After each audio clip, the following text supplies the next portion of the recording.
আমাদের লোককে আমাদের ছুরি দিয়ে আঘাত করছে। এক সময় তাবলিগ জামাতকে অহিংস মনে হলেও এখন কিন্তু ক্রমেই সহিংস হয়ে উঠছে ধর্মীয় এই সংগঠনটি। নিজেদের মধ্যে বিভেদ এবং তা সংঘর্ষে গড়িয়ে প্রাণহানির ঘটনাও ঘটছে। তাই স্বাভাবিকভাবেই প্রশ্ন উঠছে, কিভাবে অন্তর্কলহে জড়িয়ে পড়ল তাবলিগ জামাত।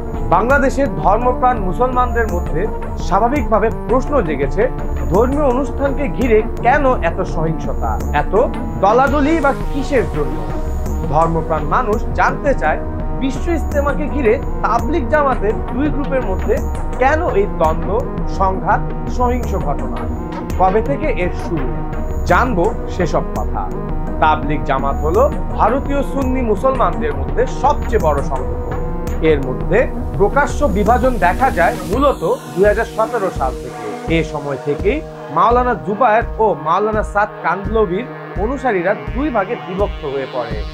ভারতের আলেম মাওলানা সাদ তাবলিগ জামাতের প্রতিষ্ঠাতা হযরত ইলিয়াস শাহ রহমাতুল্লাহের নাতি।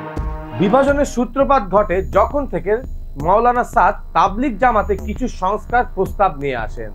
মাওলানা সাদের প্রস্তাব অনুযায়ী ধর্মীয় শিক্ষা বা ধর্মীয় প্রচারণা অর্থের বিনিময়ে করা উচিত নয়, যার মধ্যে মিলাদ বা ওয়াজ মাহফিলের মতো কর্মকাণ্ড পড়ে বলে মনে করা হয়। মাওলানা এও প্রস্তাব করেন যে মাদ্রাসাগুলো শিক্ষকদের মাদ্রাসার ভেতরে নামাজ না পড়ে মসজিদে এসে নামাজ পড়া উচিত, যাতে মানুষের সাথে যোগাযোগ বাড়ে। তবে জুবায়ের পন্থীরা অবশ্য দাবি করেন যে সাদ কান্দলভি বিভিন্ন সময় বিভিন্ন জায়গায় কোরআন, হাদিস, ইসলাম, নবী রাসূল ও নবুয়াত এবং মাসালা মাসাইল নিয়ে আপত্তিকর বয়ান করেছেন, যার জন্য দেওবন্দ সহ বিশ্ব আলেমদের অনেকেই এসব বয়ানের জন্য প্রকাশ্যে তাকে ক্ষমা চাইতে বলেছেন।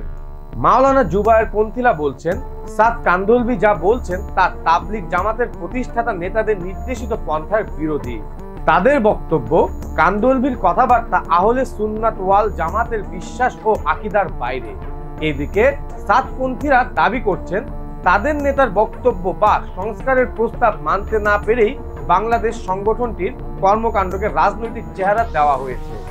2018 সালের জুলাই মাসে ঢাকায় কওমি মাদ্রাসা ভিত্তিক সংগঠন হেফাজতে ইসলামের আমির শাহ আহমদ শফির উপস্থিতিতে তাবলিগ জামাতের একাংশের এক সম্মেলন হয়। এতে সাদ কান্দলভিকে বাংলাদেশে নিষিদ্ধ করা হয়। বিরোধ কেবল বাংলাদেশ নয়, এ বিরোধ এখন ছড়িয়ে পড়েছে সারা বিশ্বের তাবলিগ জামাতের অনুসারীদের মধ্যে। ব্রিটেন, আমেরিকা এবং ইউরোপের দেশগুলোতে তাবলিগ জামাতের নেতৃত্বের বিভক্তি দেখা দিয়েছে।